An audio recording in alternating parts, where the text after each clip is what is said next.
கந்தசஷ்டி கவசம் சிறப்பம்சங்கள். கவசம் என்றால் பாதுகாப்பு கவசம் அல்லது கேடயம் என்று பொருள். தினமும் பாராயணம் செய்யப்படும் போது நம்மையும் நம் குடும்பத்தையும் சுற்றிலும் ஒரு சக்தி வாய்ந்த பாதுகாப்பு அரணை உருவாக்கும் ஆற்றல் கொண்டது முருகப்பெருமான் மீது பாடப்பெற்ற இந்த கந்தசஷ்டி கவசம். 19ஆம் நூற்றாண்டில் இந்த அரிய கவசத்தை இயற்றியவர் தேவராய சுவாமிகள். அவர் கடுமையான வயிற்று வலியால் அவதிப்பட்ட போது முருகப்பெருமானே கனவில் தோன்றி இந்த கவசத்தை எழுத பணிந்ததாக சொல்லப்படுகிறது. அவர் இதை எழுதியவுடன் நோய் நீங்கி பூரண குணம் பெற்றார். இதுவே இந்த கவசத்தின் அற்புத சக்திக்கு நிரந்தரமான சான்றாகும். இக்கவசம் வெறும் துதி அல்ல, அது ஒரு மகா மந்திர நூல்.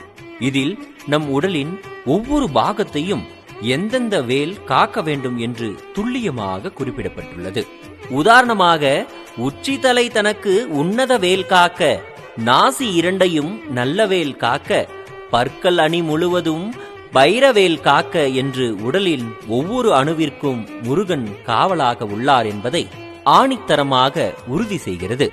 இந்த கவசத்தை முழுமையாக சொல்ல முடியாதவர்கள் அதன் முதல் அடியையும் பல்லவியான சஷ்டியை நோக்க சரவண பவனார் என்பதையும் இறுதியில் நோய்கள் அத்தனையும் நொடியில் அகற்றிடும் என்ற வரியையும் சொன்னால் கூட போதுமான பலன் கிடைக்கும்.